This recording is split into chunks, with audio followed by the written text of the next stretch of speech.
There we go, peeps. Let's go. Sunday live stream, as we do on a Sunday. Give me a sec. We get some people in the chat. We talk about the fights, man. We got to talk about the fights that happened last night. Now we got some people in already. Good to know. Got Big Dan. I'll get your comment on screen now. Just want to make sure it's muted on both ends. It is. That's perfect. Grand. We get a few more guys in, and we get straight into this. Just give me 2 secs. Just want to make sure. I want to make sure it doesn't. Yep, we're good to go. Right. Let's have a look. See. Okay. Mark's in the chat. Hashtag GMansRocks. Of course. Can't have a live stream without that, Mark. Can't have a live stream without that. As is always the case with you. I don't mind, man. You know me. I don't give a shit.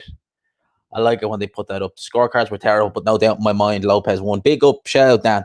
Big up. Yeah. I woke up at about, would have been about 5:30. And I just planned on watching this first thing in the morning, but since I was awake at 5:30, and I said, fuck it, I'll just, I'll pop it on and see what it's like. Literally, I think the first thing the commentary team told me, what the commentary team said was it's been pretty much all Tiafimo apart from this round and maybe the second. So I watched from, I think, like the 9th round right through to the 12th round. And for my money, Lomachenko won the rounds between like 8 to 11. He won them. I didn't see the second round live, but when I watched this morning, I was like, yeah, you can give him that. And then Tio definitely won. Tio definitely won the 12th. So that was my thoughts on it. I thought you're right there. I mean, that Julie Lederman, I don't know what fight she was watching to score at 119-109. I mean, she's Harold Lederman's daughter, but Harold Lederman's had some weird scorecards over the years, but Jesus, that's right up there. 119-109. I mean, Terry O'Connor will be proud. That's a Terry O'Connor scorecard if ever I seen it. He'd be proud. He's like, I'm happy. He's happy. If he goes, then at least he's got someone over there in the US who's going to carry on his work, carry on his legacy if Terry O'Connor goes. But still can't get over the Ritson fight. Man, that was some flipping BS. I can't get over it. You can't get over it. I can't get over it. And you know what, right? Whenever like they're taking a little bit of time to tally up the scorecards, there's an issue. You just tend to know when the scorecards take a little bit longer than they normally should to tally up. You're going to see something. You're going to see something messed up. But you always hope that, okay, look, maybe these scorecards might be a bit close. Maybe it might be a majority. Maybe it's split. But as long as the right guy gets it, look, that is what that is. Sort of way. Like, so if Miguel Vasquez had got it and all the scorecards said like 5 rounds to 7, I would have said that's BS because he won more rounds than that. But I would have said the right guy got the decision. That sort of way. Like, but in terms of the scorecards we got, I mean, Terry O'Connor. I done that video on Terry O'Connor. No regrets about it. I had my say. I had my little say on Terry O'Connor and what I thought of his antics and of what his scoring was like. And I ain't going back on that. I think that's fair due. I think that he's like, as I've said before, right? If you are that incompetent at any job and you're shown to be slacking, you're shown to be not giving a you-know-what, you're shown to be doing all that, then you'd be fired. Or at the very least, you'd be seriously reprimanded. And they probably would look at you and think, you know what, we don't even need to have you back or anything like that. Sort of way, like you get some serious repercussions. But with Terry O'Connor, he's been doing this for a while. In fact, actually, whilst I'm on the subject, we may as well let's just bring up BoxRec. We can actually see some of Terry O'Connor's past judging performances. And we can maybe have a look at it. We can put it in context. Because he's refereed certain fights, Terry O'Connor has. And he's done some absolutely stinker of jobs on referees. Because remember, he was the referee for Nathan Cleverly versus Sergey Kovalev. Where most referees would have stopped that fight in the 3rd round, he helps and absolutely out on his feet Nathan Cleverly back to the corner and allows the fight to carry on. Right? Obviously, he scored Patrick Thomas Ward. He was the guy who had an 88-84 for. I don't know how we got that scorecard. Like, I wasn't watching that fight. I wasn't giving that fight my full undivided attention. I will admit that. But whenever I was looking over at it, whenever I was looking at it, in depth, I was like, oh, this guy's getting lit up. He was getting hurt a good bit. So when it went to the scorecards, I was like, Okay, he should, because it's technical decision. It's probably not enough time to claw back a round or two. So we should tend to see, maybe a closer fight than it should have been, because we only got a technical decision. And Terry O'Connor gives them all, pretty much only gives the other guy 2 rounds. Sorry, I can't pronounce the guy's name. I forget the guy's name.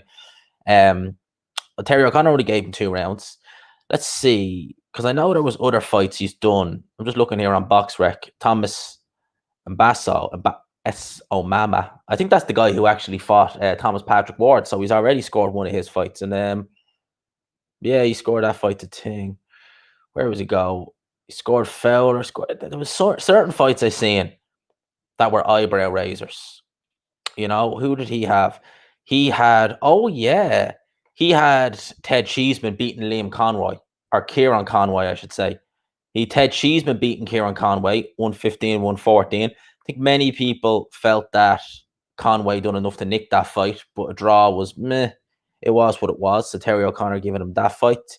He obviously gave a really wide scorecard against Robbie Davis. Well, for Robbie Davis Jr. against Joe Hughes, 118, 110. I mean, jeez, that's systematic of Terry O'Connor. He obviously scored the Callum Smith fight, 170, 111 for Callum Smith, which I thought was crazy.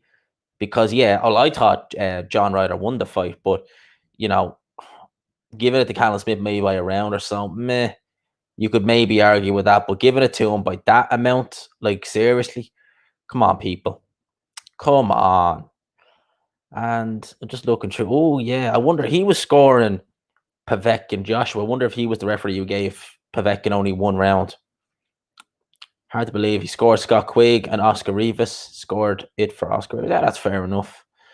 Sorry if I'm not getting to your comments. I'm just checking some of these refereeing decisions and some of these scorecards he's come out with over the years. Obviously, Parker versus Fury, 118, 110. That was crazy. Even though I thought Parker won the fight, that's a crazy scorecard to give. What else do we have here? Because I'm intrigued. I'm enjoying this. I'm liking looking through some of these old scorecards that he's been given. I know as a referee, he's done some, like I said, piss poor decisions as a referee. But what else do we have? Oh, yeah. He was one of the judges who scored the fight for Ricky Burns when he fought Kiro Relic, 116, 112. That was a close fight. That was a very close fight. A lot of people felt it could have gone either way, that fight. Who else scored a fight for Jack Arnfield against John Ryder? Meh, nothing out of the ordinary there. Many people thought Jack Arnfield won the fight. Looking through. Yeah, some interesting enough scorecards he's been given over the years. Now we're going back into 2015. So Jesus, I was on that for a while. But yeah, Terry O'Connor, fuck me, what a referee. Yeah, he did. I saw a comment down there. He did. He was the guy who scored.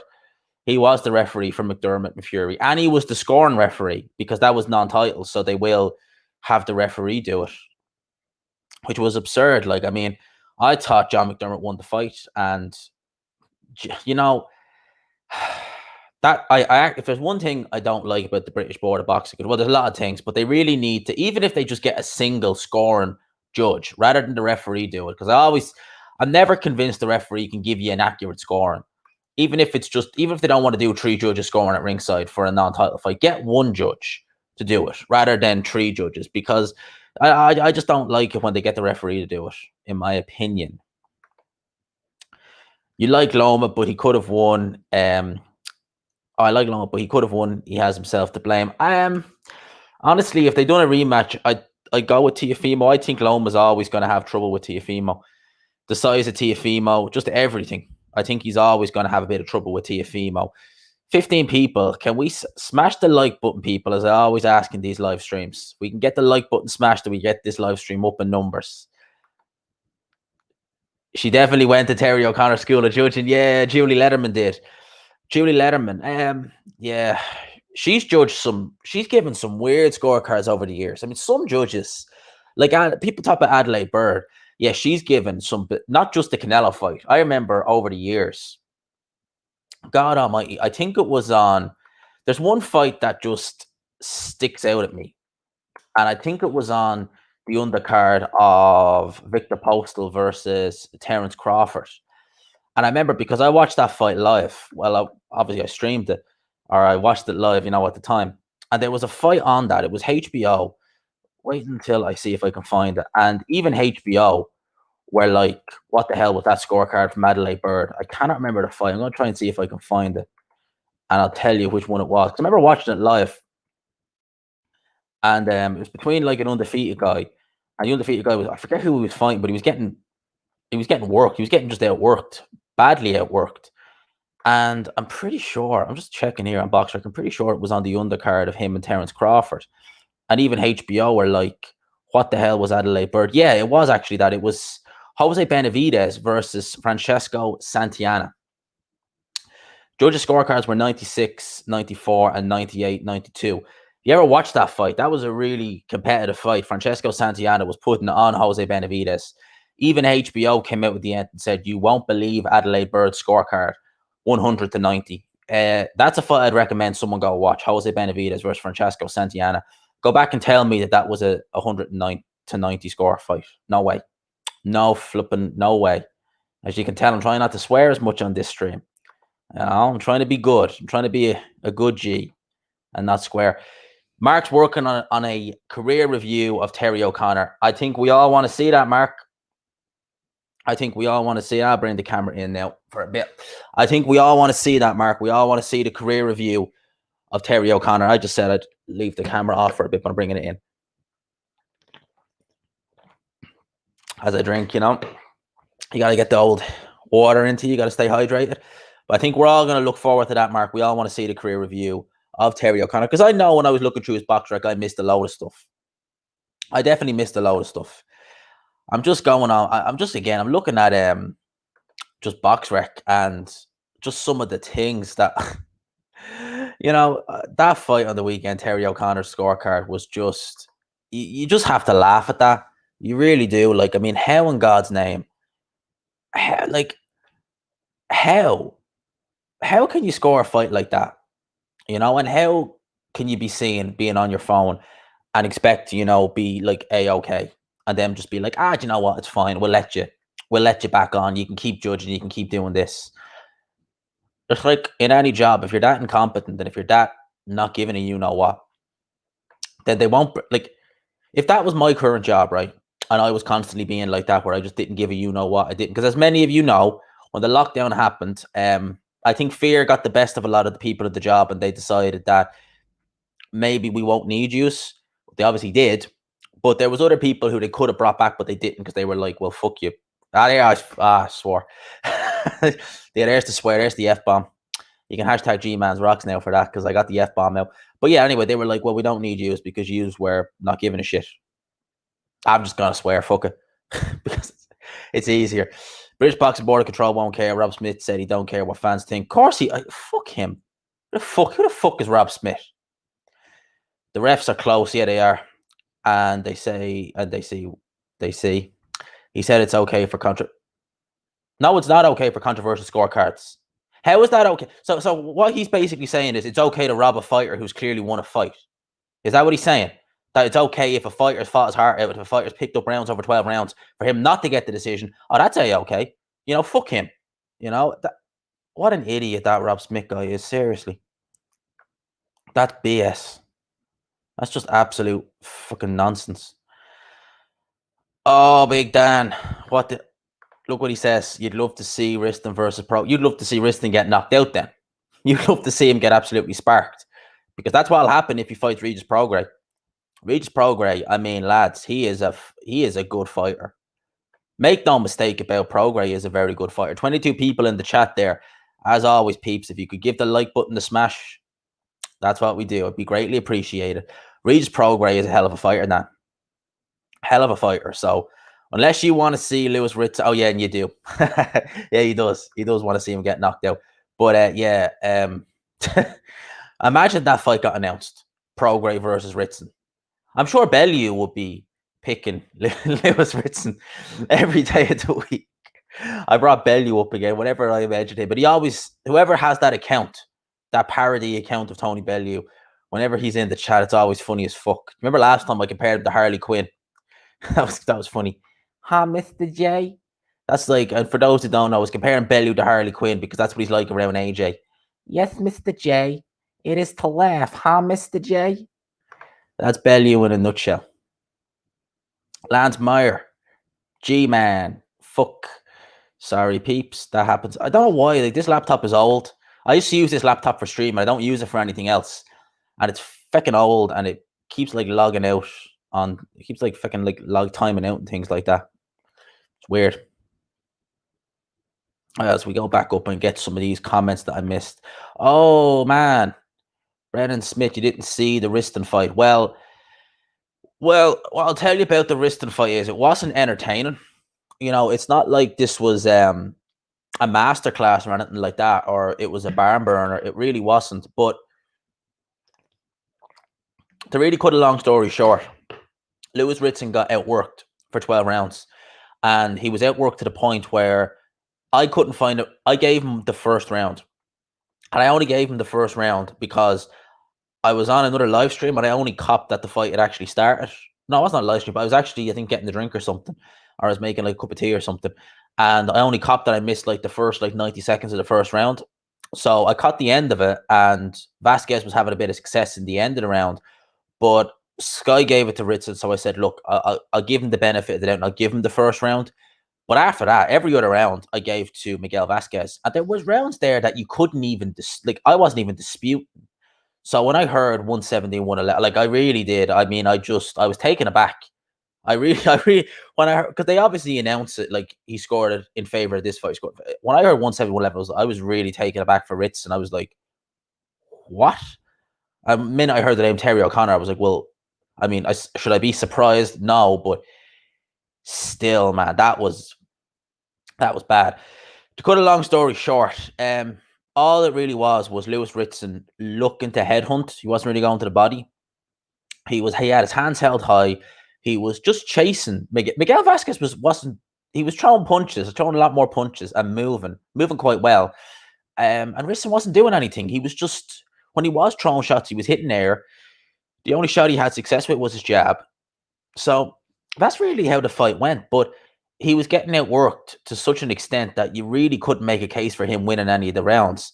And yeah, that was really it. And whenever he was having success, it was very little. Be honest with you, Miguel Vasquez, if you gave him every round, I wouldn't complain. But I mean, that fight right there was just one of the worst. I mean, it was just one of the worst. Ritson fight aside, it was actually. It was there was upsets and everything on that card. You know, there was a good few upsets on it. Well, upsets. I mean, you saw that Joe Lars guy who comes to the ring with a mask on. I mean, he got lit up. I mean, I was watching Dell, Blue Collar Sports post-fight review. Don't know if he's in the chat or anything like that, but he said it. I actually had to laugh at it. He was doing a review of Joe Lars, and he was saying, as far as this kid's concerned, I had to laugh. He's like, stick a fork in him. He's done. I had to laugh when I heard that. Oasis Ashfaq, I think that's how you pronounce it, versus Marleesh. Yeah, that was actually a good little scrap. That was a good little tear up. The right man got the decision. He had him down twice in that fight, which was good. Keane Baker got a nice win. You know, his last fight was a close one, so it was nice for him to go out there against an undefeated fighter who was up and coming and get the win. He done very well against him. Keane Baker is improving. You know, for someone with a 13-7 record, he's better than that record suggests. He's an improving fighter, definitely.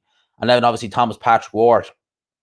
I expected more from him. I think a lot of others expected more from him. Fought the guy Thomas Esobami, I think. I'm just going to leave it at that. Esobami, who fought Sonny Edwards. And Patrick Ward was hurt. He was getting hit a lot. He was showing his lack of punching power. Yeah, he was buzzed in that fight, man. And he was getting the beating. And, you know, Terry O'Connor comes to save the day, as they say. Terry O'Connor comes to save the day. The same Vasquez who got, yes, that's exactly the same. Exactly the same. I said in my video I done today about Terry O'Connor, and I said in my post-fight review last night, as I just try and get a bit comfy with this laptop on my lap. I said in my post-fight review, and I said in the video I done today, that last year, in my opinion, robbery of the year was O'Hara Davis versus Miguel Vasquez. Miguel Vasquez won that fight. This one against Ritson was way more clear. Like, it was, I thought Miguel Vasquez beat O'Hara Davis. It was over 10 rounds. So if they gave him another 2 rounds, he probably could have done even more. But to me, the Ritson fight was way more clear. Like, O'Hara Davis did win some rounds in there. You know, he did against Vasquez. He didn't win many, but he did win some rounds. I can't argue with that. But with Lewis Ritson, it was just like, no. Like, seriously, I mean, probably the most generous scorecard you could give Lewis Ritson would be 118, 110. And that's generous, you know, very generous. That's the most generous scorecard I would give him myself. His job is giving his opinion on a fight. He won't be reprimanded for it. Is that, are you talking about me? Because someone did say that about one of my videos. They were like, I hope you don't get reprimanded for it. And I was like, I won't get reprimanded for it. I'm just giving my opinion. Or is that about Terry O'Connor? Is about Terry O'Connor. We got Devin Sinclair. Big up G-Man and everyone in the chat. Big up Devin every single time. Big up every single time, Devin Sinclair. Every single time. Who else do we have? Because I missed a few comments. I will go back to them. Oh, yeah, there we go. Progray lights Lewis Ritson up, man. That's a demolition job. You know, that's a fucking demolition job. And same, Dan said it as well. Progray is elite pound for pound top 20 easily. You know, look at that Josh Taylor fight. Like, that was a close fight. I thought Taylor just nicked it. If you gave that to Progray, I'm no problem with that. You know, not a chance. No problem with that. So, yeah, they want to get Lewis Ritson lit up and beaten the shit beaten out of him. Then I think, as Ivor Cummins said, well, be my guest. Be my absolute guest. If you want to get him get the shit kicked out of him, then yeah, be my guest. Put him in there against Regis Progray and see what happens. That's what I got to say on that. But damn, I just wouldn't like to see that fight. I think that would end so bad for Lewis Ritson. It wouldn't even be funny. That's a demolition job. But Lewis Ritson, like, he really does he needs a hell of a lot of work. You know, slow feet, not good at cutting off the ring, has, like, the most basic thing when you've got a fighter who's moving around the ring, right? Like Miguel Vasquez was. He was moving around the ring. He was throwing a lot of punches. How do you take the legs away? How if you can't catch him to the head, what do you do? Maybe swap it to the body. Do you think he did that? No, he didn't. And the corner, like, seriously, like, if you have a corner who's seeing a guy get outworked and you're not getting a little bit concerned or a little bit worried, I just, maybe that's me, because, like, my mind, I'm always thinking, like, ahead of everything. It's like when I told the story about the guy who trained me in the job, who turned out to be, you know what, indecent images and, less than polite behavior with minors. I didn't know that at the time, obviously, that was what he was doing, but I was always like, this guy is hiding, so this guy is weird, this guy is bizarre. And obviously I was right. When I see a corner who are watching a fight where their fighter is getting not lit up, but getting outworked consistently every round and losing rounds, and for them to be so just casual about it, it's like as if they knew they were all clear, as if they knew, like, no matter what Miguel Vasquez did, we're in the money, we're safe, unless he starts dropping us, then we're screwed. But unless he's dropping us, we're in the money. And I mean, for one judge, Terry O'Connor, to give 9 rounds to Lewis Ritson, 9 fucking rounds to Lewis Ritson. I mean, I'm not making any accusations, but you got to ask the question. Man can't sit in his phone and expect to get paid. That's for us normal folks to do at work. That's what I do. That's what I fucking do as well. I do that when I work from home. That's literally what I do. I'm on my fucking phone when I'm working from home and, like, appear online. There you go. That's what we do. But good thing is there's no cameras. Well, there is cameras in my house, but they're my fucking recording cameras, which I don't have on during the day. But no one's recording us when we're working. Yes, no one's recording us when we're working, so it's good to go. But oh man, I'm looking forward to where is it? Where's that comment on this one here? I'm looking forward to seeing that tomorrow from Mark. I want to see it. Because he's made some howlers as a referee too. Lest we forget about that. I agree with you there. Vasquez will never come back over here, surely. That's twice now. Yeah. Oh, and Vasquez is a great opponent for an up and coming prospect. He really is, because he's durable. He is durable. You know, Josh Taylor and Talali Mabanga is how you pronounce his name. They're the only guys to stop him in 10 losses. It really should be 8 losses, truth be told. But he's gone the distance with O'Hara Davis. He's gone the distance with Lewis Ritz. He's gone the distance with a few guys, and he's took rounds off them. You know, he's obviously very early on in Canelo Alvarez's career. They fought Canelo, but that was, you know, years and years when Canelo was a teenager. But he's a good opponent. You know, he's solid work for some prospect up and coming. And if they're not on their A game, which Lewis Ritson wasn't, the only thing that's going to stop Miguel Vasquez from winning is the judges. But being robbed twice, I mean, he ain't coming back over here, unfortunately. It's sad because he's a good fighter, you know, and what can you do? What can you do? And there you go. 8 cents. You put it as best as I could. The UK is the new Germany when it comes to robberies. That is literally how it is, because Germany was always known as, you know, a place where if you go over there, it's very hard, very goddamn hard to get a decision. You know, very hard to get a decision. And, you know, you go over to Germany now, actually, and, you know, doesn't seem like it's that bad, you know, in terms of some of the fights I've seen. But you go to the UK, I mean, literally, you have to drop the guy about 10 different times and you still mightn't get a decision. Like, remember Sergio Garcia when he fought Ted Cheeseman and he won damn near every single round? Sorry, just answer quick. All right. No, I was just answering a text there. Yeah, remember when Sergio Garcia fought Ted Cheeseman and he won damn near every round? One judge, I think, had it by a point to Garcia. I don't know how. Ted Cheeseman was blocking punches with his chin and with his face. Jesus Christ. The judging process should be transparent and following some clear guidelines. Otherwise, it'll stay like this. Yeah, exactly. You know, there's just, we'll see, the British Boxing Board of Control, they appoint these judges. And I know, like, judges like, you know, referees and judges, they kind of share it. Like guys like Ian John Lewis, you know, Howard Foster, Terry O'Connor, Victor Loughlin, Steve Gray, you know, Bob, what's the guy's name? I can't remember the guy's name. But what's the guy's name? I can't remember. Bob something. They're all kind of the regulars with the judging and stuff like that. There's obviously some other guys who are kind of there, like, you know, Jeff Hines and stuff like that, but they're more referees. So they're universally used, but they need to change. Something needs to change. I mean, like, when you consider, I said it once, I'll say it again, literally what Terry O'Connor was essentially doing. Right, if the accusations are to be believed, and he was on his phone, essentially he was looking at his phone. He was literally going like this. Round's over. Oh yeah, 10-9 Ritson. There you go. Next round. That's essentially what was going on. Basically, what actually happened to Ritson? Terrible after that European title shot. I don't think the question is what happened to Lewis Ritson. I just think, like I'm looking at Lewis Ritson's box rec here, right? I'll bring his box rec up, right? When he was tearing through people, right?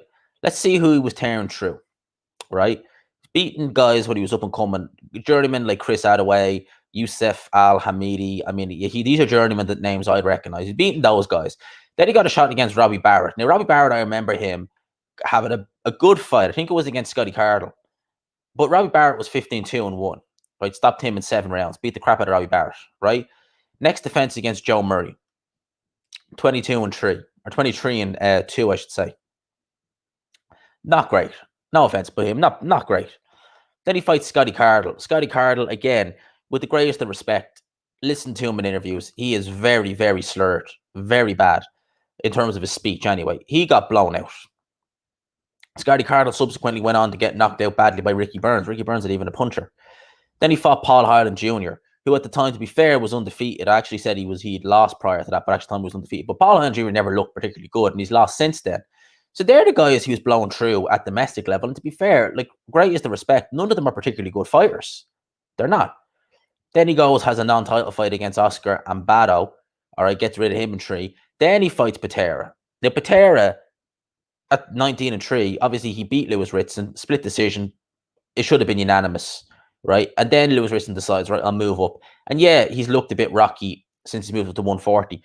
But I just think it's not even the fact that that defeat done something to him. I don't think it did. I think it's just the fact that we're seeing that Lewis Ritson is a little bit better than British level. in terms of the guys that were around, your Scott Cardles. But in terms of European level, he's nowhere near European level. He just no way. There's nowhere near it. I think, remember, was it Dan or who was it who left a comment in the chat? Because someone left a comment in the chat about the fact that they were talking about Ritson versus Taylor at one point last year. I remember that. Jesus, no. Hell no, man. That guy would have got absolutely battered against Josh Taylor. He's got slow feet. He's okay punching power, but I definitely think it's definitely overrated. Definitely it's overrated. Maybe he's heavy-handed, but I definitely think his punching power is overrated. And I think all that's happening with Lewis Ritson, it's not that the loss really affected him. It's just the fact that maybe he's just not as good as people made him out to be. They saw him tear through a couple of British level guys and they thought, okay, this guy could be useful. Then once he steps up and guys are fighting back, they have a little bit more skill, they can take a shot better, the better defense, they can fire back. We're seeing the flaws. I mean, like, look at his feet.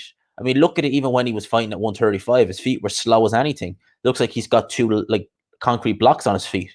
So that's always been there. It's never going to change. They said if you move up in weight, it might change. Well, it's not. Like, it's not going to, your foot speed's not going to improve at all. So that's never going to change. So when he's fighting the mover and he's having to cut the ring off, he's not good at doing that. He's not got fast feet. All he knows is just head hunting. When a guy is coming at him, it's like if a guy comes a bit like Eubank, when a guy comes straight at him and makes a war of it, oh yeah, he can look brilliant. He can light the guys up. But when he used to go looking for them, I mean, the guy is about as useful as what, like a blind taxi driver.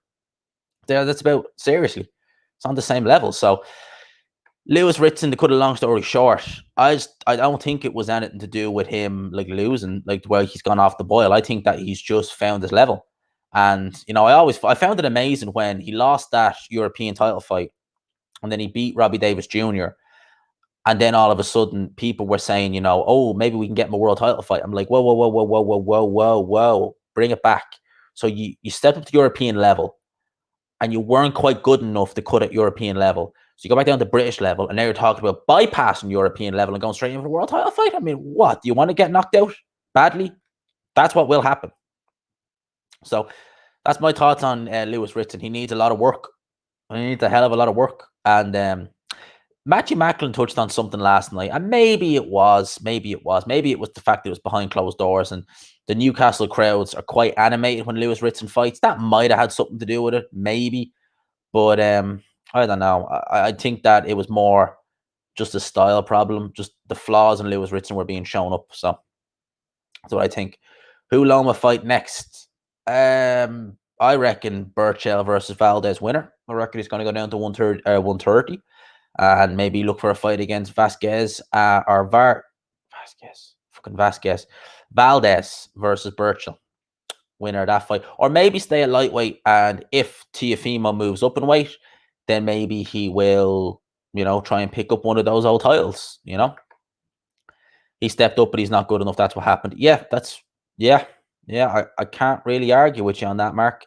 That's literally what happened. Plenty of fighters step up and they ain't good enough.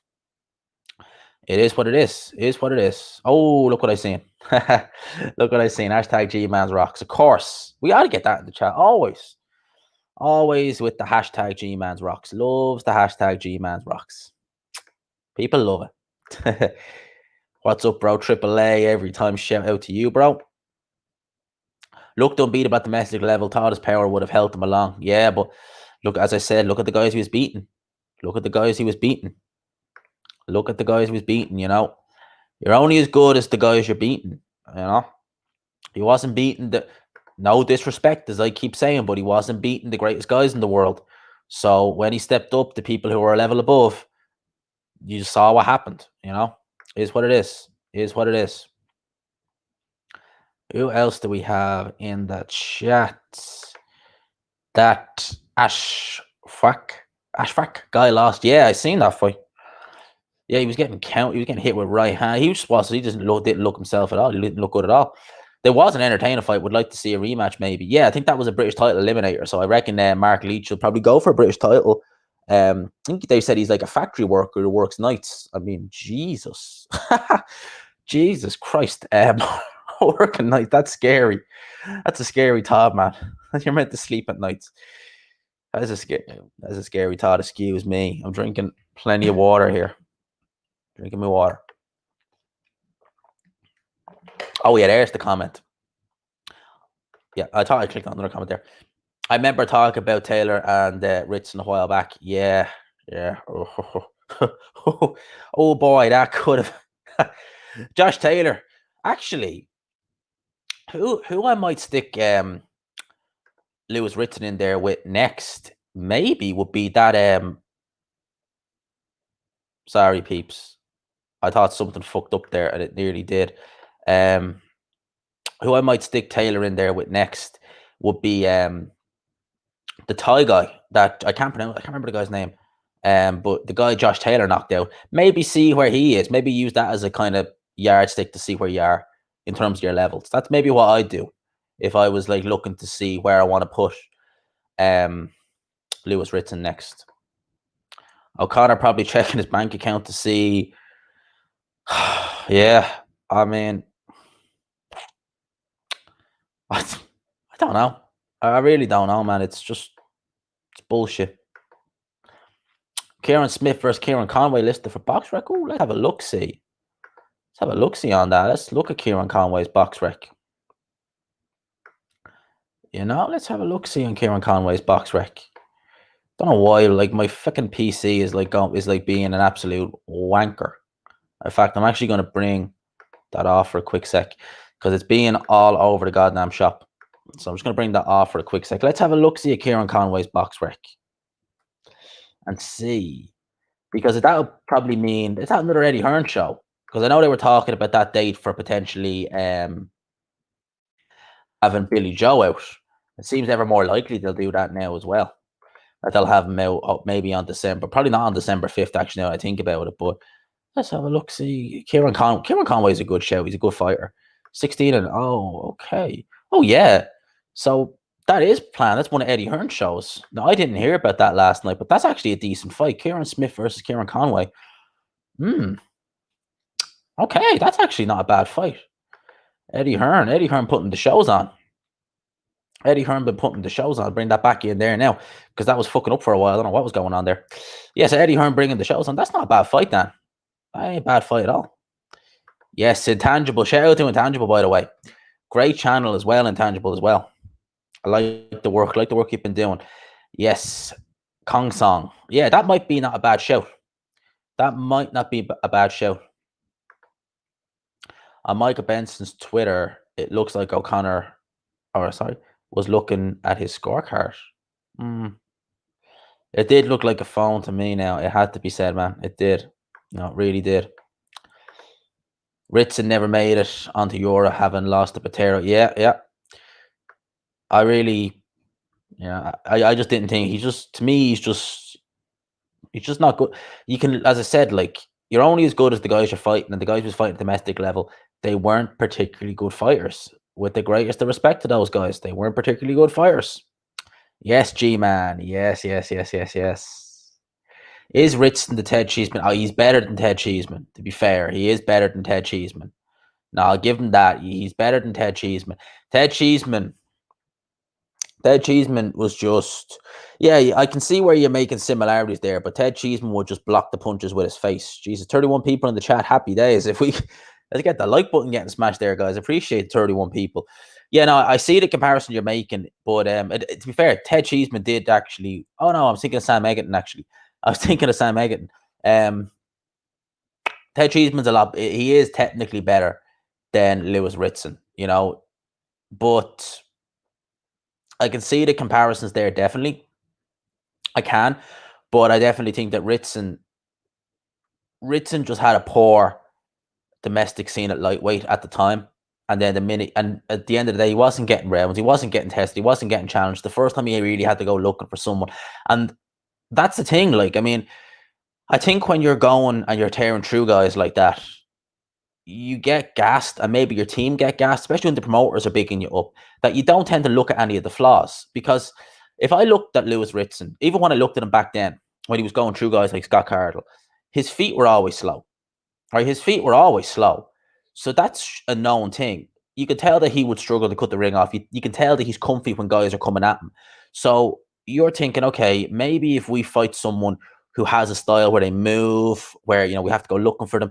Maybe that could be a problem for us. So maybe we should look at improving that rather than just going in and fighting guys who are stylistically made for us, who we can have, who we're not going to have to look to find, who are going to engage with us. So I think that can have a hindrance on you when you're going through guys so quick at domestic level. It can gas you, and it can make you look past your flaws. You think, well, if it's working for me, just tearing through these guys with right hands, left hooks, all that stuff, then that's where you start getting flaws. That's where you start getting bad habits and not noticing the flaws. And it can happen. It can happen. I'm telling you now. Frank shows have been. I know what you mean there so far. Yeah, they have. They really, truly have. I mean, if we're getting Fury versus Rivas, Caballel, then we're getting Yard versus Lyndon Arthur on it. That's actually not bad. They're two good fights. We're not going to get much better fights, to be fair, because Frank Warren just doesn't have that stable of fighters. But what can you do? As long as we get I do want to die. I don't mind as long as we get a decent main, because I didn't expect much for this card. Like the card we had last night, I wasn't expecting much for it. It was actually quite good. It was actually quite fun. We saw some upsets. We saw some good little fights. So I was actually I was happy enough with that. But with Frank Warren, you kind of know that we're not really going to get anything exciting with any of his. We normally don't anyway. Ritson can't move sideways at all. He's extremely basic. Oh my God, he's very, very, very basic. And again, Mr. S, Terry O'Connor, Julie Letterman got paid. Yeah, with Julie Letterman, right, the right guy won. So no one's disputing that Teofimo won.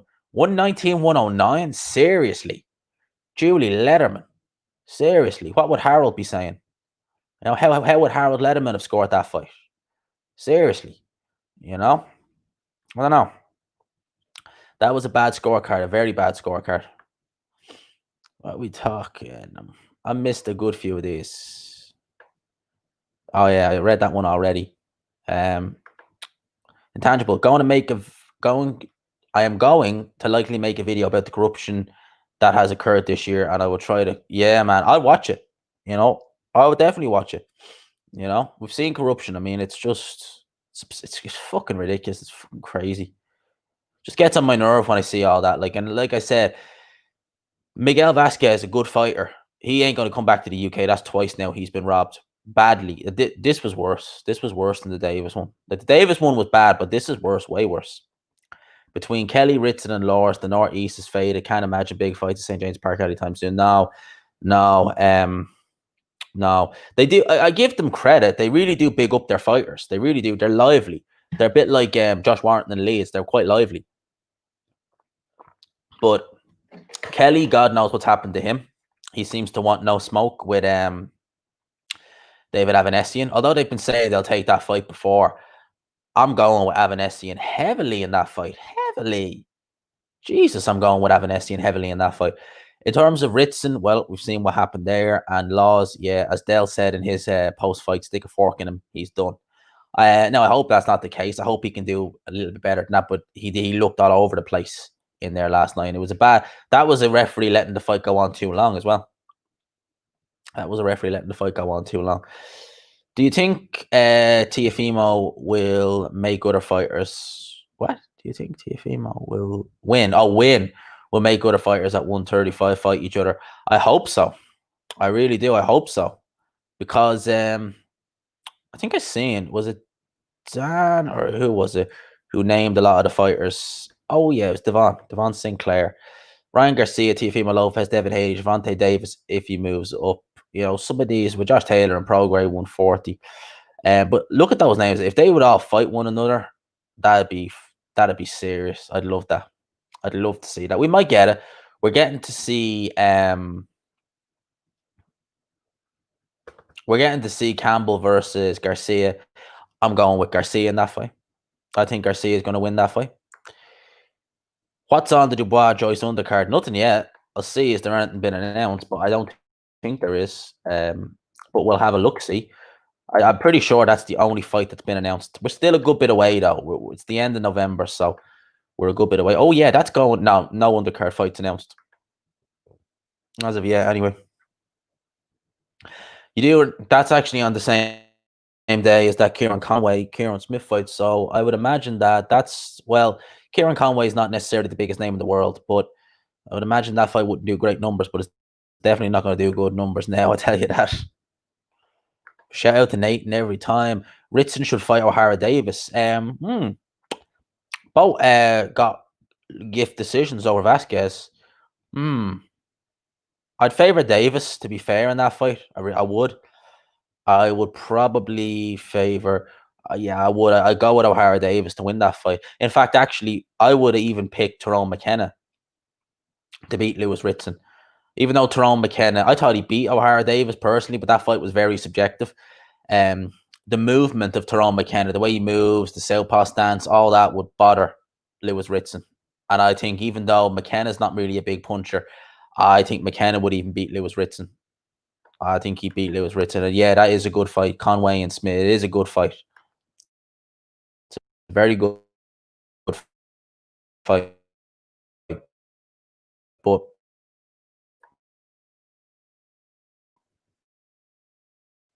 and they as well, just as why isn't that?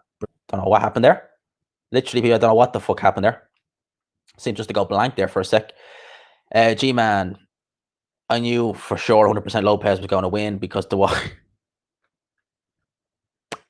Yeah, I actually didn't see the Wire's prediction video yet. Well, then I would have changed my prediction based on that because anything the Wire picks, I go the other way. It's the Wire, gamblersadvisory.com. Remember, the opinion you should follow should be your own. Yeah. So whenever Richard Dwyer makes a prediction, I tend to go the other way. He's really out there. I think he even said something like Canelo would pick Canelo over like Deontay Wilder or someone like that. Jesus. he loves making those out there claims. He really does. He really, really, really does. He loves making those out there claims. But I big up Richard Dwyer every time. But yeah. If I'd seen that, then I would have been like, yeah. You thought that Loma versus Lopez would look like Bellew Usyk, and it looked like it early on. But the difference is Lopez was fresh and young and could keep up the intensity for the whole fight, unlike Bellew. Yeah, that's actually quite a good. That's actually quite an accurate. That's actually quite accurate, to be fair. I kind of thought I didn't think it would be like that necessarily, but I thought it would be Lomachenko slow starter, a bit like Usyk, but I definitely thought he'd come on. He'd come on a lot stronger than he did and a lot earlier than he did. But obviously, like you said, we're talking about a younger, fresher guy in Lopez. And whereas Bellew, the minute Usyk started breaking him down, he folded fairly quickly. Usyk or Lopez has the youth. He's not got that much wear. He's not really got any wear and tear, truth be told. And he was able to, keep going and basically, he got the win. He deserved the win. And I don't know if D is still live or if he's coming into this stream, but I got to big him up because he was picking Tio to knock Loma out, which he obviously didn't. But I got to give him credit. He obviously saw something that I didn't. And I give D massive shout out for that. Massive shout out for picking Tiafimo to win. Seriously. Big shout out to D Jefferson, Speaker Mind Sports TV. I think he's still live streaming. And if he is, then so be it, because I like getting him in these streams. I would have been interested to get him in because I would have brought him on actually and just ask for a few of his opinions on it. But I'm pretty sure, he is still live streaming. So big up to D every time he picked Tio to win. Seconds after the photo was taken, he was seen holding the scorecard on. Jesus. That could, I don't know. Well, when that fight was originally, you're saying you hope Dwyer picks Pulev over Joshua. Originally, back in 2017, if you go back and I'm sure it's there still on his channel. In 2017, when that fight was first announced, he was picking Pulev to beat Joshua. Can't remember if he was picking him to stop Joshua, but he was definitely picking Pulev to beat Joshua back when that fight was to take place in 2017. Now, whether he's still doing that or not, I don't know. Remains to be seen. But I remember that clearly. I remember, he was picking Pulev to beat Joshua. Of course, Dwyer, you know what he is. He's like, he loves the out there predictions. He really does. No, I don't. we might have seen a bit more urgency. But at the end of the day, mm, the fans, they might have made a bit of a difference, but like there was the corner weren't really animated. They were relaxed, they were calm. I don't know. I think maybe we would have possibly seen a bit more urgency, but I think that Lewis Ritson was always going to struggle against Vasquez because he was moving, he was throwing a lot of shots. He was showing the flaws that are there in Lewis Ritson, but we just needed someone like Vasquez to just, exacerbate them basically. Apparently, Terry said his glasses were swapped and he ended up watching the fight through. Oh, yeah. He must have. That's the only way I can describe it. He must have done that. But it's just crazy, man. Absolutely fucking crazy. I don't know how. Like, I just don't know how you could have scored that fight any other way. I really don't. That's just BS right there. How many we got actually there? 32 in the chat. People, 32 in the chat. Appreciate it. Oh, and you're suspended. 34 in the chat and 34 likes. That is good going. That's good going. That's good going there, lads. I'm happy with that. 34 in the chat and 34 likes. I got a big use all up. Big use all up. Well, how long are we going? 53 minutes. We're trying to get an hour and a half. All right, we'll try and get a good hour and a half in here. But I want to know actually as well. Everyone in the chat, we got 34 of you. We've got Kell Brook versus Terence Crawford now official. So that's official. November 14th. I want to know what your guys' thoughts are on that fight. Now, me personally, 100% Crawford. Every day of the week. 100% Crawford. I don't think we're going to see... I think we'll see game Kell Brook for the first couple of rounds, and he'll be dangerous. But I see him getting broke. This will be the best win on Crawford's resume at 147 pounds. Bar none. Bar none. Never mind Jeff Horn. Never mind Jose Benavidez. Never mind Amir Khan, because Amir Khan's seen better days. I think this is going to be the best name on his resume at 147 pounds. So I'm glad that we're getting it. But Brook will get stopped before 8. Well, he's not even with Dominic Ingle, and I don't understand that. Not the fact that he's left Dominic Ingle again. It's just that this is recurrent with Ingle. This is a worry. It's like, they train with him and then they leave, and VADA come knocking, and they decide maybe I'm not going to train with him anymore. VADA. What does that stand for? Like visual, additional, dress something. That's what VADA means. Maybe that's why they don't like it. Not to make any accusations, people, but I would imagine that's why he's not with Dominic Ingle anymore, or something like that. Ingles Pringles. How's it going, G-Man? Chris, it's going brilliant. If you know me, if anyone knows me in real life, they know I'm always, lately, I've always been in good moods. I've got a lot of good stuff going on lately. The channel's growing. I've got good people in my life who are good. And they're doing well, so I'm happy for that. And I got some great people in there. Let's just leave it at that. Some great peeps. So yeah, I didn't read the four. It's poor performance from Lopez. I was reading the other comments. I'm sorry, I only answered the first part. It's poor performance from Loma. Excellent from Tiafimo.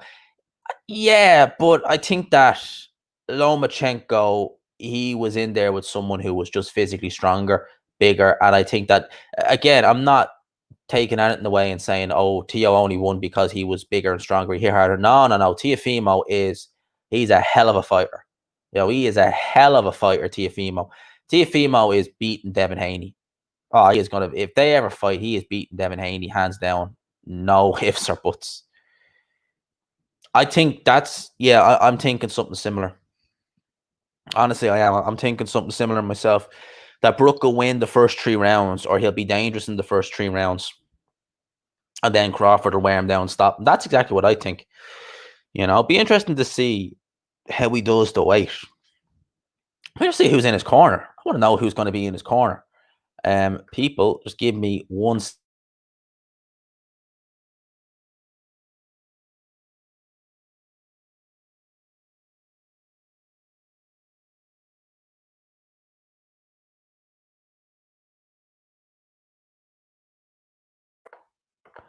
Yo, apologies there.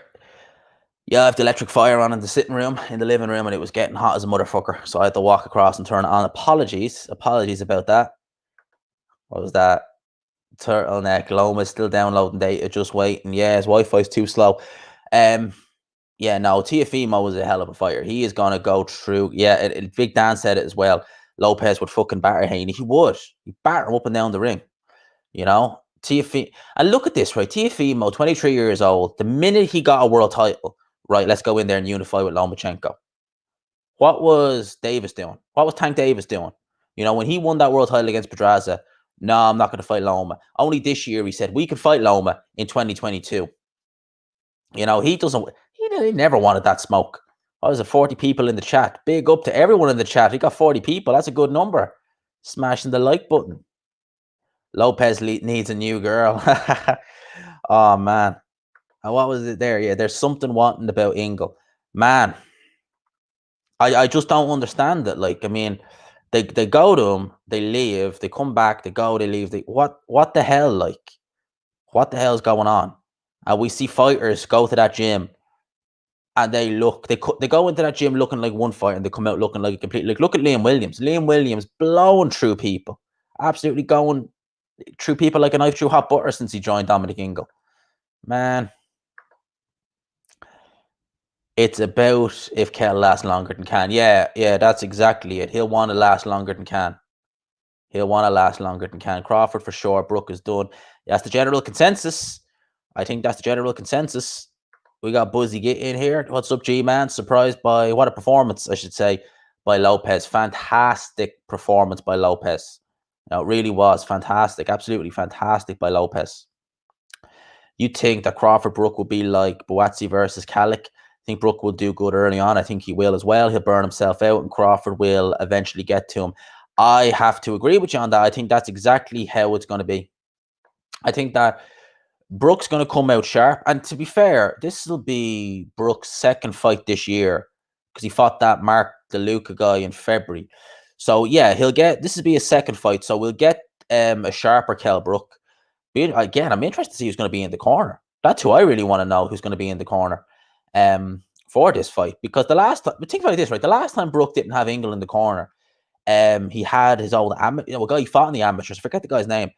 And he did not look good. He fought that Zarafa guy. And obviously, since then, Zarafa's gone on to show that he's not actually a bad fighter at all. But I think maybe Kell Brook needs Dominic Ingle. And I don't mean in terms of, I think maybe because that's the voice he needs in the corner to get the best out of him. That's what I think anyway. But yeah, I can only see this fight going one way, and that's Terence Crawford. Be competitive at the start. Don't get me wrong. Kell Brook will definitely give as good as he's getting, but is the hunger there? Is the heart there? Is everything there? I just don't know. And who's going to show this fight? Is it going to be on BT Sport or is it going to be on Sky Sports? That's what I'm interested in. I'm interested. I don't know if anyone's heard it or what's going on, but I want to know, is this on BT Sport or is it on Sky Sports? That is my question. Your name is Niafimo. Shout out. Give him damn respect. Love his post-fight energy. Yeah. Niafimo. Tiafimo. Man, he did what he needed to do. He did what he needed to do. Loma just didn't let his hands go. I think he was too, I don't want to say afraid to let his hands go, but I think he was too wary of what was coming back at him to let his hands go. I think that he felt Tiafimo's punching power and he was like, no, I'm good. I'll stay without. Loma won rounds 7 through 10. That's it. Oh, he definitely won the 11th round. Now go and watch the 11th round. He definitely won that. Round 7 through 10. Yeah, he won. I think he won rounds 8 through 11. And then you could give him maybe the second round. But he definitely won the 11th round. But then Tiafimo, he came out swinging in that 12th round. So Lomachenko, I think 6'4", 7'5" is fair. That was fair sharing. As she says, fair sharing. But yeah, that was fair. The 119, 109, I mean, that was just, yeah, that was crazy. That was crazy. You got Will Stokes. I need witness protection. I didn't mean to click on that, mate, but I was going to read your first one. You were going to say, salute G-Man and the chat. Big up every time, Jeff. Will Stokes, he's saying, all right, G-Man. Man, it's perfect. Man, it's all good. It's a Sunday evening. We're talking about boxing. What more could you want? As Porky's Corner said, Dominic Ingle is the white flex wheeler. Jesus Christ. Ingles Pringles. How much credit do you really give the bigger guy? You have to give him credit. I'd give him credit.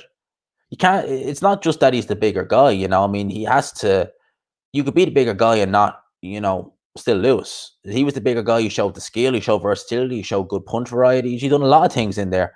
You know, he really put Lomachenko in his place early on, and it took Teofimo slowing down and the power kind of drifting off in order for Lomachenko to feel comfy in there. So now I give a lot of credit to Teofimo, a hell of a lot.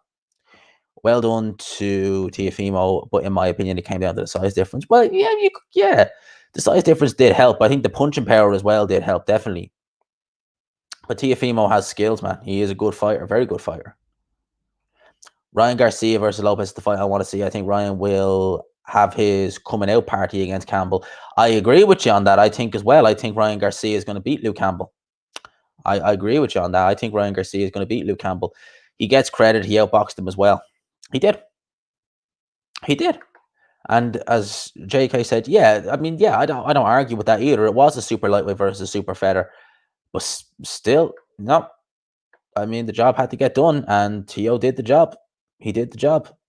I suppose some people might say that's maybe fair credit for Lomachenko bringing Guillermo Rigondeaux. I mean, Guillermo Rigondeaux voluntarily went up to super feather. He really did. 7-5 was fair for me. Yeah. I really don't know. The 119-109 scorecard, that was bullshit. That was crazy. That was crazy. I really don't. That one was just, that was bizarre. I don't know what they were watching. I really don't. Like 119-109? Jesus, people. Jesus. I really don't know. You gave him one of the early rounds. I gave him the second round, benefit of the doubt. I gave him that, and you gave him rounds 8. I think everyone is kind of in agreement with that. I think we're all in universal agreement that would really be how we saw the fight. That Lomachenko, we done all right in the second round. Then it was Teofimo throughout. And then it was really the 8th, 9th, 10th round where Lomachenko kind of started to assert himself a bit more. The shots he were landing weren't hurtful shots by the looks of things. I'm sure Teofimo felt them, but there was nothing that really bothered him. And then, yeah, the 11th round was Lomachenko's best round. He really came back into it then. But, yeah, he lost the 12th round. He was hurt in the 12th round. And if it wasn't for that clash of heads, who knows what might have happened. So, it was definitely, and again, more people are agreeing with me. You know, JK gave Loma the second round. The second round definitely was it? Yeah, I would have given him the round as well. 8, 9, 10, 11. That is spot on. Yeah, spot on. If you want to give him maybe one more round, one of the swing rounds in the middle, then definitely you can give him that. But that is spot on. So 8 rounds to 4 or 5-7. I think you're spot on with that. In terms of, like, again, 119, 109, I mean, I don't know. I don't know. Jesus, 44 people in the chat. That's good. That's good going, people. Shout out to everyone in the chat. If you haven't already, people, we got 44 in the chat and 43 likes. Smash that like button if you haven't already. I think that's the most I've ever had in the stream. Jesus. The channel is growing, lads. The channel is getting there. And we are getting bigger. We are getting bigger. Jesus, that's crazy. Not giving Teofimo his credit because the size advantage is like not giving Fury credit if he beats Joshua because of the size advantage. Yeah, I mean, like, Teofimo, but here's the thing, we already knew that Teofimo was going to have a size advantage on Lomachenko. We knew that, right? But, you know, plenty of fighters at 135 pounds have a size advantage over Lomachenko. Luke Campbell had a size advantage over Lomachenko. Jorge Linares had a size advantage over Lomachenko. That didn't matter. He was able to nullify all that. But with Teofimo had the skills. He had the punching power. He had so much more at his disposal. He had youth. He had freshness. And don't underestimate that. Like, if Teofimo 29 or 30 and he was fighting Lomachenko, the fight might have gone a similar way, but towards the end of the fight, we probably would have seen even more dominance from Lomachenko. Teofimo might have tired a little bit quicker. So don't underestimate the youth as well. Lomachenko said no rematch. I'm sure he would take a rematch, but I think I saw someone ask, was there a rematch clause? And there was a rematch clause, as far as I can. You don't normally tend to see them in unifications, to be honest with you. You tend to see, Jesus, 48 in the chat. What the hell? Shout out to everyone in the chat. You tend to see them more in voluntaries. and you really don't want to see a rematch, I wouldn't mind. I think it would go very similar. Saw your video on both Ritson and Lopez. They were both spot on. Thank you, man. Appreciate it. Glad you watched it. Glad you liked it. Glad you enjoyed it. What we got here? Teofimo won rounds 1, 3, 4, 5, 6, 7. And really? No, Lomachenko. No, man. Lomachenko did not win the 12th round. Like, you can't get, no way. There is no way that Lomachenko won that 12th round. I wouldn't. He was buzzed. No, that was Teofimo's round, definitely. So based upon that, you would be saying it was a draw. No. If you want to give Loma those rounds, no issues. But the 12th, the 12th was a swing round. I thought you had him down as the 12th. No, I thought Teofimo definitely took the 12th. I thought he buzzed Lomachenko near the end of the 12th round. So definitely for me, that was a Teofimo round. But like, the only thing about that fight that really annoyed me was the 119, 112. And the cut definitely did. Yeah, the clash of heads saved Lomachenko in the 12th. And it was near the end of the round anyway, so you know, there was that. But yeah, Teofimo was rounds 1, 3, 4, 5, 6. Yeah, no, spot on. Agree with you there. Teofimo said before that he knew Lomachenko's weakest points. He obviously did. You know, he'd obviously he'd been calling for that Lomachenko fight for a very long time. So he obviously knew a great deal about what he was going in there with, about what was going to happen in that fight. So he'd obviously done a hell of a lot of homework in that fight. He really had. So Teofimo, credit to him, man. Credit to him. Just a big shout out to him. And, you know, he done his homework well.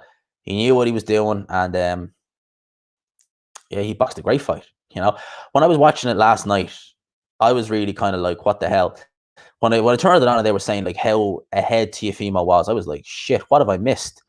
And, you know, they were right. And I caught the end of it, caught the last like 9 rounds, or last from the 9th round to the 12th round, where Loma was starting to take over a bit.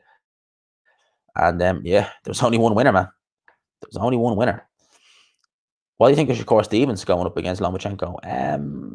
I think Stevens is still a little bit, wouldn't be a terrible fight. I think Stevens is a little bit too raw. Not raw. Raw is the wrong word. He's not raw. He's very talented.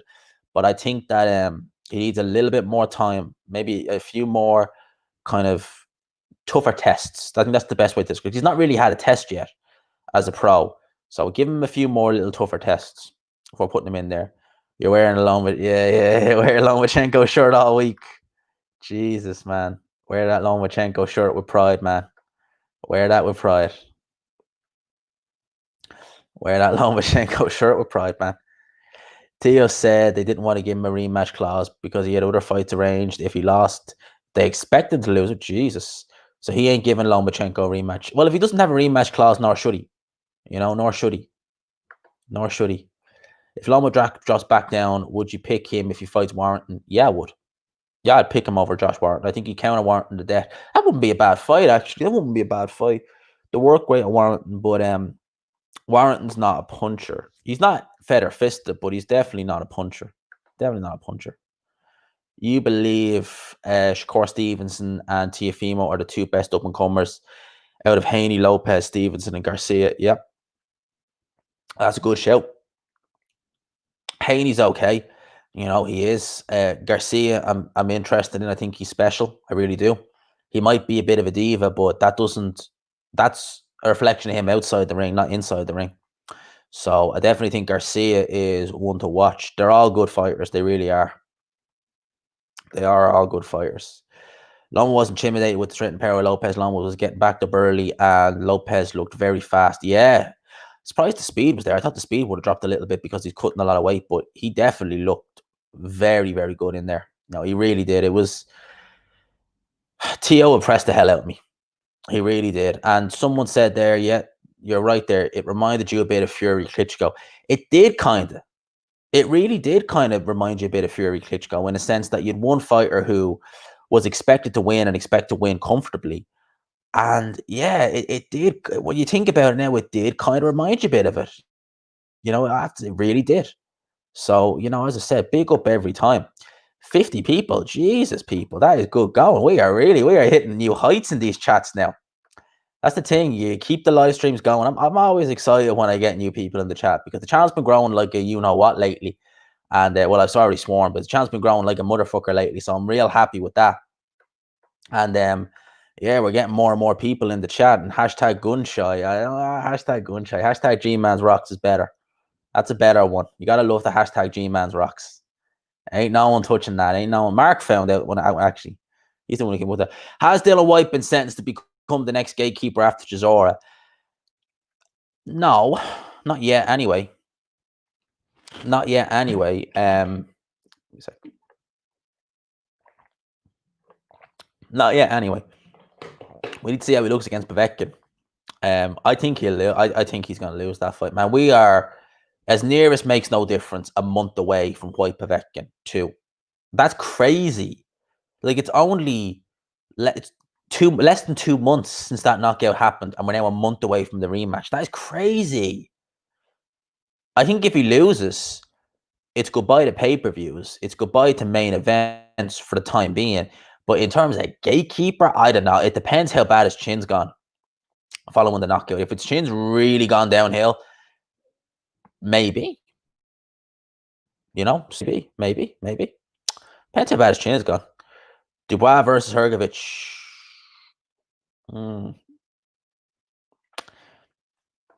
If I had to pick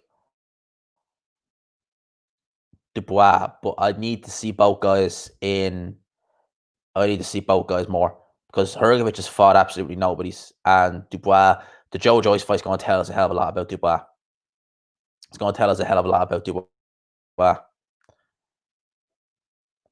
I've seen some. Wow, really. I've seen some say that Lomachenko isn't actually 32 and he's probably in his late 30s. Thoughts? Jesus. Jesus. See, Dan, I don't know about that, man. I really don't know about that because I know in Ukraine they don't tend to force things like that. I know he's been around forever, but really, would he be? He doesn't look that. You see, like you look at someone like Ortiz and Frank Sanchez. You look at them and you can tell they're older than their age. You know, I know some people age differently and some people age quite bad. You know, I've got like a little bit of stubble there, so I tend to look a little bit older when there's stubble. Once I shave that, it kind of sorts itself out. But I've seen people younger than me age real bad, and I know because I went to school with them and stuff like that. I know they're my age, and I know they're younger, and I know they've not aged well because of drink, alcohol, cocaine, shit like that. But I know they're in around my age, if not younger. But with some of those guys, I don't know. With Loma, I don't know. I don't know. I couldn't buy that. I wouldn't buy it. I just earned the sub. LR, shout out. Thank you. Appreciate it, man. I always love getting new subs. It's lovely. It's such a nice feeling, right? When I started out YouTube, right, it took me, because I only really consistently started uploading videos and properly making a go of it in January 2019. Because before then, I just didn't do shit. Didn't do anything. And I remember it took me ages just to hit 40 subs. I didn't even have 40 by start of January 2019. And then by the end of that month, I think I had 80. So start of January last year, I had 80 subs. Now I've 2,500, nearly 2,600. Crazy. Loma is 42. I've sources. He's the best looking 42-year-old I've ever seen then, because he looks in great nick for 42. He doesn't look 42, I'll tell you that. That sounds possible. His body looked old. Look at his chest development region. I'm going to look into this. Dan, you've started something here. You really have. I'm going to look into this. I'm going to look into this. I'm going to have a look at Lomachenko and see if I can do some digging, because you've started something now. I'm starting to think now. I'm going to do some digging and see what I can find on that when I finish this live stream. Yeah, a lot of people couldn't believe that Luke Campbell has such a baby face. It's crazy. Babbitt versus Kevin Johnson would be interesting. Yeah. Oh, yeah. Actually, well, it wouldn't be, because Kevin Johnson wouldn't do anything. I don't know how much fire Johnson has left. Although saying that, he knocked out. He only got a knockout there only recently, only a couple of months or so ago. Johnson's there all night so we can see if Babbage can keep up the intensity. Yeah, I wouldn't like to see the fight in terms of the entertainment standpoint. Definitely, I wouldn't like to see it in terms of the entertainment, but it would tell us a lot about Alan Babbage. Tell us a hell of a lot about Alan Babbage. If he could stop, if he would, I don't think he'd stop Kevin Johnson unless he breaks his heart. Like unless Kevin Johnson just decides the hell with this, I'm sick of getting hit in the back, body, chest, head, everywhere, and he quits. I wouldn't see him doing any like serious damage to Kevin Johnson. I know Loma's dream is to be undisputed. I believe it's double at lightweight, but at this age, super feather is the way to go. Yeah. I think he stands a much better chance down there at super feather to get undisputed than he does. Certainly at lightweight, definitely not. Definitely not.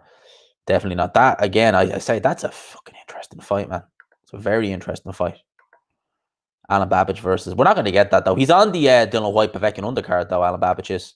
He's fighting. Probably he's not announced yet, but he's probably going to fight Tom Little. Oh ho ho yeah. Babbage versus Dave Allen. Fuck me. And he's still saying right. And he's saying he's not getting opportunities. What the fuck, like?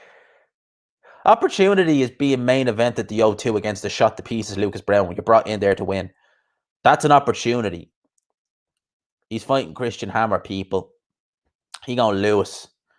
I want to see what the odds are on that fight because I'm putting money on Christian. I'm actually gonna check the odds now. Actually, I know that the screen share has been a bit dodgy, so I'm just gonna bring the camera off for a sec. I'm gonna see do we have any odds on Paddy Power for that actually because I'm not 100% sure. I think that actually we do. I think I might have checked the odds before, but just to be on the safe side, I'll check them again. But I'm nearly sure that there is some good money to be made on Christian Hammer winning this fight because I am still pretty sure they had Allen as favorite. In fact, I'm nearly sure they did. Give me a sec there. We bring up this. Let's bring it up. It's so slow as molasses, I swear to God. Oh yeah, there we go. Hammer versus Allen. 2-5 for Christian Hammer. What does that pay out? Oh yeah, £8. What does it pay for? Oh, wow, so Hammer is the favorite. Jesus. Damn. I didn't know. I wasn't expecting that. So Hammer is the favorite. Shit. I thought they would have had Dave Allen favorite. So they actually have Christian Hammer favorite. Yeah. Yeah, Jay Harris is fighting. I ain't gonna watch it, man. I ain't gonna watch it. I'm gonna watch a movie or something. I'm not gonna watch the MTK card. I'm curious for Dave or for fucking Jay Harris, but that's it. I'm not gonna watch that. They have Dave Allen in there against Hammer. Why does Eddie Hearn owe his? Why does Eddie owe his promoter a favor? Why does Dave? You mean owe his promoter a favor? You mean rather than Eddie? I don't know. What's that say? Dave Allen's just a fan favorite nowhere but yeah. Like I see why Eddie Hearn does that because Dave Allen he puts butts in seats. People want to see him. That's the only. That's why they kept him and they didn't keep Michael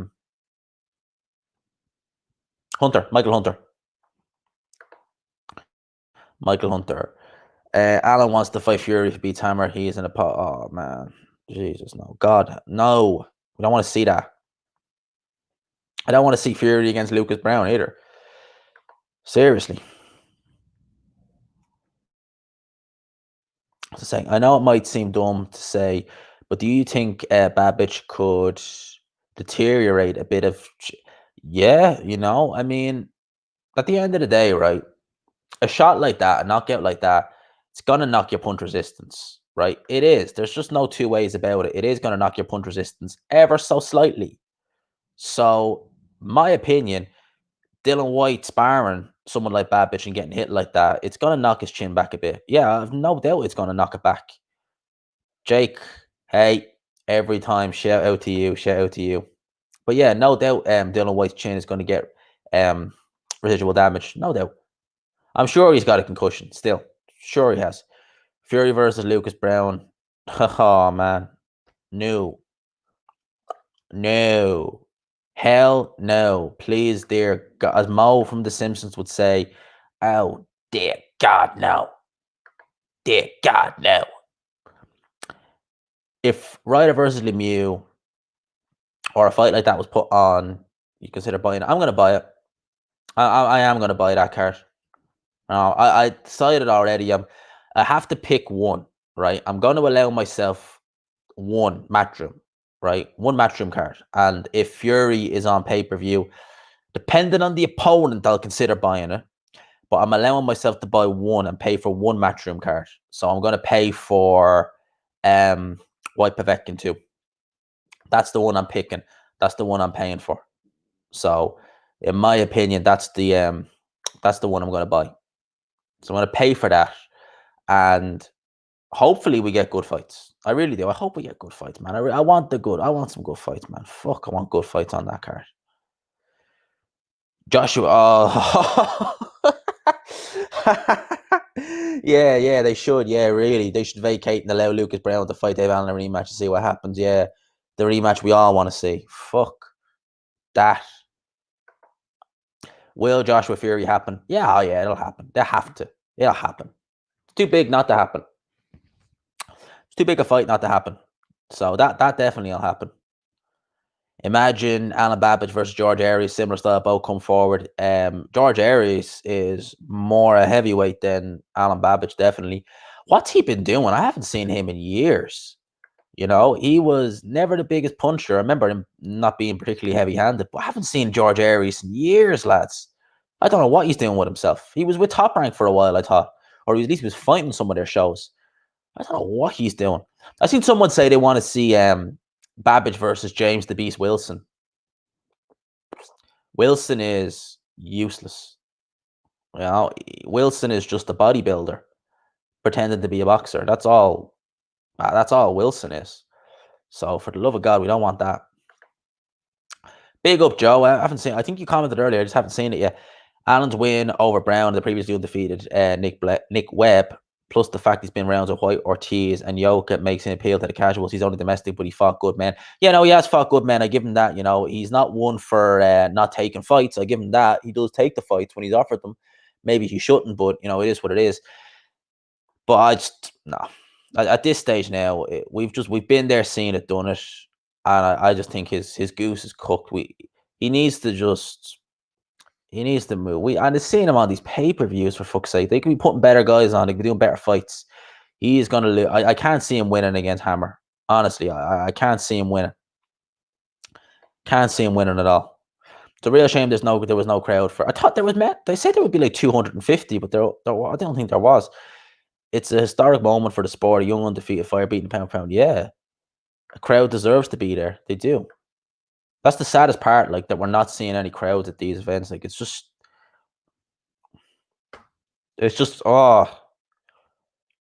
just fucking let them. God damn it. Like, I'm not going to get into it. How do you watch? I'd say Fight TV. I'll take that. I'd say Fight TV. I'll probably. Did they already take it? Or maybe that? Yeah, I'm sure Fight TV will take it. So I'd say, or DAZN, that might be right up there, Slave. Fight TV or DAZN or someone like that, I reckon. What we have here. Say Ryder Lemieux and Babbage versus Little is added to the card. What's your whole card prediction? Ryder would beat Lemieux. I think he'd stop Lemieux. Babbage beats up Tom Little. Babbage is not fighting great opponents, to be honest with you. It's not just it goes without saying. Like, I mean, like, he fights Shondale Winters. To be fair, he done a better job on Winters than Parker did, to be fair. Then he fights Niall Kennedy again. You know, it's not as it's the same similar level. In fact, you know, would you pick Winters over Kennedy? I don't know. If and buts, it'd be a competitive fight though. And then he's fighting Tom Little, who at this stage now, would he even be? I'd probably even go as far as saying Kennedy and Winters are maybe even better than Little. Maybe. Seriously. So I don't want to see him fight. I'd like him to fight someone a little bit better than that, but it's the fight they want, so let them have it. We will never see a Lopez fight. Well, I will never see a Lopez fight. Well, I technically seen a little bit of it. A little bit of it. How many views did we think Loma versus Lopez did? God, man, God only knows. I wouldn't even hazard a guess, man. We'll know. We'll know in the forthcoming days. We'll know in the forthcoming days. 2 cups of coffee, 3 Tainlows, and my head and eyes still ain't right. You done an all night or so. I can't really do all nighters not anymore. I can try. I do them when they're on the East Coast. So when we get fights on the East Coast, I do the all nighters because they're done and all by about 3, half 3, 4 o'clock. It's not that bad. When it's on the West Coast, ooh, it's trickier. It's a hell of a lot trickier. Yeah, man, it's a hell of a lot trickier. The prize fight should have been his final chance. No arguments there. Allen needs to get out with his last 2 brain cells. Man, he's already sounding a bit. He's already sounding a bit rough and a bit slurred. You know, it ain't good. You know, it ain't good. It's not good, man. It's not good. That's one thing I hate. Is when you fighters who are just staying on and they're taking shots and they're getting, you know, roughed up and they're getting a bit of slurred speech. It's just not nice. You know, I just don't like seeing it personally. And I like seeing fighters get out with their faculties, with their money, even if they've not made maybe the most money in the world, at least for the love of God, get out with your faculties. Seriously, but what can you do? What can you do? I seen a comment there. Justice Hayuni? Is that pronounced? If I'm saying it wrong, apologies. Remember the name, potential future heavyweight champion. I'm going to look him up now, man. Let's see how you spell it. I-S. I'm going to look him up now because he's an Australian. Okay. I thought it sounded kind of oceanic. 21 years old. It sounded kind of from like that oceanic region. Oh, that's his amateur record. Thank fuck for that. Oh, so he's not made his debut yet. He's fighting on Australian heavyweight title in his pro debut. I'm gonna have a look at this guy. All right, I'm gonna have a look at this guy. I actually want to see his amateur record. Who did he fight in the amateurs? Because I only glanced at box rec. 18-3. Obviously, he's had more fights than that. Who has he fought? Anyone whose name I recognize? Not really. Not really recognizing any of those names, to be fair. I don't watch a lot of amateur boxing, but I'll give him a look. I'll definitely give him a look. Everyone forgot that Dave Allen quit against Price. He took a hell of a shellacking, to be fair. He took a hell of a shellacking, to be fair. What's this saying? Frankie Gavin looking for a job. Thoughts? Is he really? Jesus. Let's have a look. I haven't. Frankie Gavin. Oh, Frankie Gavin, British boxer. Is he really looking for a job? Has he said it on like Twitter or anything like that? Or Jesus, man, that ain't good. Frankie Gavin was see. Frankie Gavin is someone who he irritates the shit out of me. Frankie Gavin, because whenever I saw him fight, you see someone who has plenty of potential. You see a guy with a great amateur pedigree, great amateur background, done a lot of good things. And what? Like, just what? Eating nothing but shit and drinking beer all the time, coming in way overweight, missing weight, going in there at welterweight and looking fleshy. When if you had made lightweight, which I don't doubt for a second he could have done, you know, when he was younger, you could have done something. You could have done things. And what? You just missing weight by 5 pounds, and you know, it just if at the end of the day, like, I know it's going to sound harsh, and I am someone who I like. Look, you know me, I can be very empathetic, sometimes too empathetic to people. That's a flaw. Sometimes I can be too empathetic to people, but you kind of if you can't see what you have and you're constantly living the life like that, when you know, if I just look after myself, it's like this. If I look after myself for a few years, I can reap the benefits. I can make the money. I can feed my family. I can do whatever the fuck I want then when I retire. But I'm going to do it now while I'm in my career and wreck it. In some ways, you kind of get what you deserve. I know it sounds bad. I don't mean it to sound bad, but that's what I kind of see when I look at Frankie Gavin. Someone with all the potential in the world, but wasted. Wasted. You know, ill discipline. You know, ill discipline. What can you do? And as I said, I'm someone who's very empathetic, sometimes too empathetic to people. Even people who are not nice and have been, dicks to me, I've offered to help them. Or maybe I shouldn't, but that's just who I am. I'm not a wanker. I want to go. Best way to lead is lead by example. Be a change you want to be. I've always been like that. So whenever I have the chance, and believe you me, I even to videos about fighters, as you may know, I could have kicked a certain fighter while he was down, but I didn't. All right, I bigged him up, and I could have kicked him while he was down. I was in my right to if I wanted to, but I didn't. I bigged him up, and I sent him. Well, I didn't send him anything, but I put a snippet of a message someone sent me once. Someone seriously important to me, and that was what I did there. So going off seriously, G-Man would beat Lucas Brown. I don't know about that. I'm only a middleweight, or I was only a middleweight. I think I'm more, even though I'm in shape, I've been lifting a hell of a lot of weights lately. So now I'm weighing in a little over light heavyweight. So I don't know. Maybe I'm more a super middleweight now. But yeah, I'm sure Lucas Brown. I'm sure Lucas Brown would beat the crap out of me.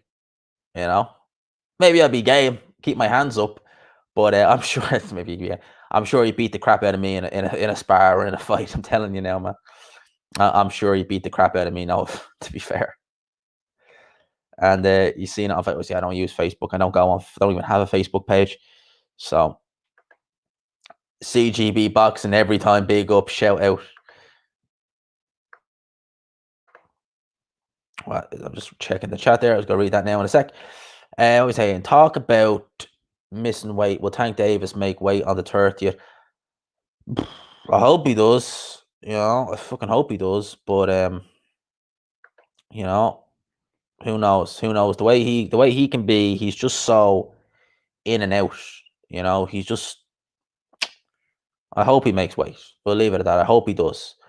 I hope the camera, because I'm watching this on StreamYard, right, and I have it playing in the background on my phone, and I hope the camera is coming up good for you guys, and it's not looking a bit fuzzy, because on my screen here on my phone, it's looking kind of, if you can see that there, it's looking kind of fuzzy. So I hope the camera is all right for you guys. If it's not, I'll just switch it off, because on my laptop it's looking fine. So I just hope you can see that clearly. And if anyone is, please tell me, and I'll switch it off. I'll go back onto the normal this way. So please tell me if the camera is not exactly perfect. Appreciate that, peeps. Where were we? Canelo versus anyone that's decent, not past the prime. Yeah. Well, if we get Yildirim, that's not exactly decent. That's not exactly decent. It's pretty fuzzy, is it? See, it's clear as day on my end. All right, if it's pretty fuzzy, then maybe I'll swap it. It shouldn't be. I don't know why, because when I'm looking at it through StreamYard, it looks perfect. It looks clear as anything. All right, it's good now. I don't know what was going on there. I just happened to glance down at my phone, and it looked real bizarre. I don't know what was going on. But yet, when I'm looking at it, I can see obviously myself face to face, and it looked fine. Yeah, camera sees. I don't know what the hell's going on. I can't edit that now because it's live, but look, it is what it is. Yeah, back to the chat. Sorry about that, Pete. I don't know what the fuck happened there. Maybe it's because it's on my lap or something like that. I don't know. It's just because maybe I'm moving and stuff like that. I don't know. Fuck it. Can he clean out the current heavyweight division can he clean out the current heavyweight division with an excellent performance against Chisora? Well, I think he'll be excellent against Chisora, but in terms of him cleaning out the division, I seriously no way, lad, no way, no one's cleaning out the division. I don't think anyway. I'd be surprised if he did. I'd eat my words if he did. Gassiev versus Povetkin heavyweight would be great to end Povetkin's career, pass the torch with another young Russian. They're the same size, their styles. Oh, yeah, that'd be a hell of a fight. Devon Sinclair, I'd love to see that fight. It's annoying me that Gassiev is making his heavyweight debut against Cephas Zafiri. I really am annoyed about that, because he's leaving the cruiserweight division to come to the heavyweight division to fight a cruiserweight, basically. So that's annoying. That's fucking annoying. I just don't. You may as well just stay a cruiserweight, because you're not really going to gauge anything. You're not going to learn anything fighting a cruiserweight. You just know what it's like to not cut. That's the best way I describe it. You just know what it's like to not cut. So that's my thoughts on that. Oh, didn't see this here. Do you think with the retirement scheme for boxers, like example, Eddie Hearn should pay fighters like Frankie Abbott a basic salary and send some prospects to spend a weekend a month in his gym just for experience? That'd be a great idea. I'd love it if they done something like that. You know, like a little retirement package or something like that. I'd love it if they done something like that. Eddie Hearn, maybe not from him because I don't think Matchroom would just pay it out of their pocket. Maybe the British Boxing Board could do something like that. I'd love that. I think it'd be a great incentive. I think it would be great for fighters. And yeah, send fighters out to his gym.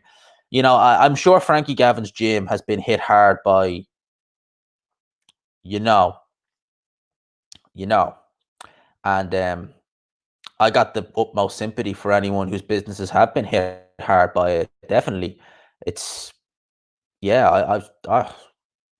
Oh man, they have my utmost sympathy. Anyone whose business has been hit hard, anyone who's had to, do certain things like that. I mean, I swear to God, you never heard that he's fighting. Well, originally he was meant to fight Kevin Johnson. Go on box record, he's listed now as fighting Sefa Safiri. So, I mean, like Johnson, at least he's a heavyweight. But yeah, Sefa Safiri. Safiri's last fight was a draw against Arslan, Fear Arslan. He's got to be pushing 50, that guy. That guy got to be pushing 50. Fuck me, he is old. Garcia definitely looks like a heavyweight now. Look at his legs. I haven't. IG, oh, you mean legs? I'm assuming you mean legs. I haven't seen him. I will have to. Question here: who's going to win, Mike Tyson, Roy Jones? I think Mike Tyson's going to win. Reason why I don't have the camera on now is because I'm going to call it quits here now. People have gone like an hour and 40 minutes. So unless anyone has anything else they want to ask, I'm just going to take a quick sip of water here. That's nice. I'm probably going to call it quits here. What a stream it's been, man. We got serious views in here. We got some serious views in the chat this evening. Ritson versus Vasquez was the biggest robbery I've ever seen. It's right up there, man. Right up there. One of the worst. Seriously, one of the worst. Big up, G man. Good stream, man. I had fun doing it. We got 50 odd people in the stream at one stage. I was fucking happy with that, man. I was happy with that. It's nice. It's nice seeing the numbers go up because I used to never stream. I used to stream very rarely, and I was always worried no one would join it. Whereas now, like I set a live stream and it's like 2 minutes, boom, about like 20 odd people in the chat or more. So I'm like, grand, I have plenty of people to talk to. So Mr. S, shout out to you. Shout out to CGB Boxing. Shout out to Devon Sinclair. Shout out to all you guys in the chat. Lads, I'm going to call it quits here. You know me, I do, at these days now, I do more than one a week. So I'm going to have a good week. I always have my weeks are good. These days I've been having great weeks and, things are going, man. Things are working out for G. I'll leave it at that. Things are going to work out for G with what he's chasing outside YouTube. Things are going to work out. And later's in a bit. It's not that I don't want to read your comment. I will, but is when it will move up. Fight Crawford, Lopez will fight Jack. I hope not. Jack Cash will get the crap beat out of him. Just leaving it there. But peeps, I'm going to leave it here. Hope you all have a good week. I'll talk probably Tuesday or Wednesday. I'll do another live stream because I try and do 2 of these a week. So I'll talk to you then, peeps. I'm calling it quits here. Peace, lads.